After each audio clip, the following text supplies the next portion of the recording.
Before you embark on this part of the testimony, 7 Years in Hell, be sure to look up the previous parts to understand fully the powerful and supernatural journey. Sunday morning, my parents left me with my uncle and returned to Jinja. We took a public commuter taxi to church because church was about a 30-minute drive from home without traffic. The battle began in the taxi. A very strangely dressed man with bells and cowrie shells on one of his feet stopped the taxi and got in. His hair had strange colors. On his belt there was a skull. I had never been in a taxi with a person like that, and inside of me I knew that man had been sent into our taxi for a purpose. I looked at him and started panicking. He looked directly at Patrick and then gestured at me and said, "I've come for this girl. She is ours." Uncle did not reply but just continued in prayer. He told me to stay calm because God was in control. There were other strange people in that vehicle, and when we got to the fuel station, this taxi turned left to refuel, and I insisted that we get out of it. We got out and paid them for fare for the journey and took another taxi. When we got to Wandagea and got out, the taxi we had abandoned earlier seemed to be monitoring us because when we stopped in Wandagea, we took another route. Then the other taxi followed us, drove past us and parked in front of us. Then they asked where we were going and if we wanted to board it. We didn't tell them where we were going and refused to board their vehicle. To our surprise, they followed us all the way up to church. Satan's operatives were determined to recapture me or kill me. The moment we boarded that taxi, I told them that the strange man and the man who was acting as a conductor were some of the people the devil was using to guard my soul in hell. We attended the service, and right afterwards we went to buy some clothes for me,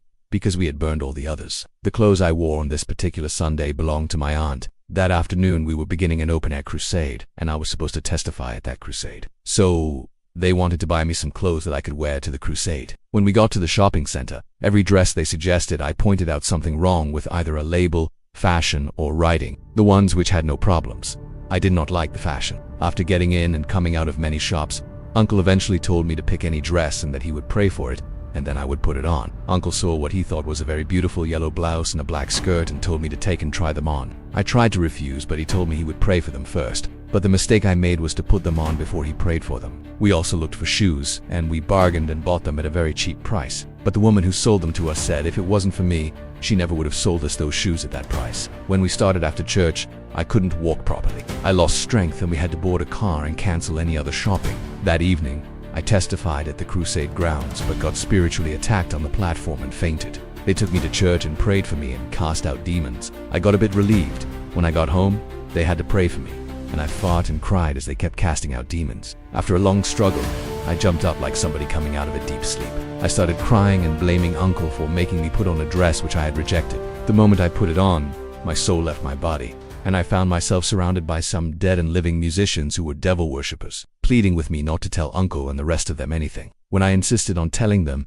I started testifying at the crusade, and they started torturing my soul and my body could not take it. So I fainted and obviously couldn't continue with the testimony. I told them that the woman who sold us those shoes was an agent of the devil and sold the shoes to us at a giveaway price because she wanted to trap me through those shoes because they were a covenanted point of contact. We had no alternative but to burn the new dress and shoes. We did not have the money to do any more shopping. Uncle and his wife had exhausted their resources. My uncle's wife's school where she had been teaching had been closed due to mismanagement, and since she had just had a baby, she did not look for another job. Uncle's wife gave me some of her old clothes, and Uncle's other sister also gave me some. I could not put on anything I had before Deliverance, not even my underwear, because I could get badly attacked just by touching any of them. At this point, I couldn't even go to a shopping mall. I could meet a lot of devil worshippers, and I would be hiding behind anyone who could protect me. At this point, my spiritual eyes were still open, and I could see everything in the underworld, and I could see the people sent to attack me. The spirit at work in my life at this point in time was an evil spirit. The second day of the crusade, again I tried to testify.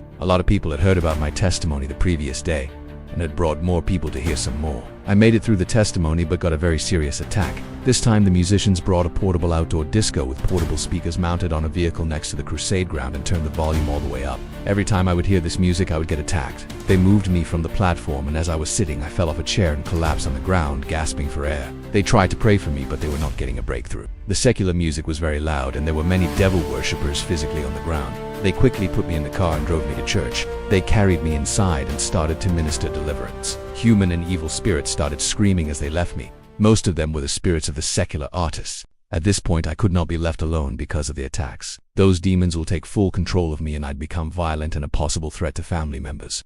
That first week of my deliverance, they had a crusade at church for 7 days. And Uncle had to go with me every day. Because of the attacks of the crusade ground, he started leaving me in the office, attended to by either a pastor or a deacon. They had a 1-week powerful open-air crusade, where they faced a few challenges on the ground. Sometimes the machines would go off when the preacher was just beginning to preach. The technicians would look for any mechanical fault, but there would be none. Then they would go into serious prayers for intercession and the machines will begin working again. They had invited 2 guest preachers to take them through the first 4 days of the crusade. They encountered unusual challenges whose source they could not ascertain. On the 5th day, Uncle got on the platform and began to preach. When he finished and started praying for the sick and depressed, there were a lot of demonic manifestations as demons screamed and left people. There were 2 girls of about 17 years of age who started kicking people and became very violent as the demons were leaving them. But they were delivered. On March 6, 2009, we were in a taxi on our way to my uncle's place of work and I told him to pray for me. There are 2 devil agents in this vehicle and they are attacking me with their demons. When we traveled a little distance, we got to a hotel. But I had told him that the owner of that hotel had sacrificed 25 people and offered blood to Lucifer in exchange for the success of that hotel. I told Uncle he did it by causing accidents through his witchcraft. I remembered him from the underworld, but I had never met him physically. If you are loving this video, please hit both that subscribe and like button to help this message to spread far and wide. Check out the rest of the playlist 7 Years in Hell here on this YouTube channel. Thank you for supporting the Wake Up channel. God bless you.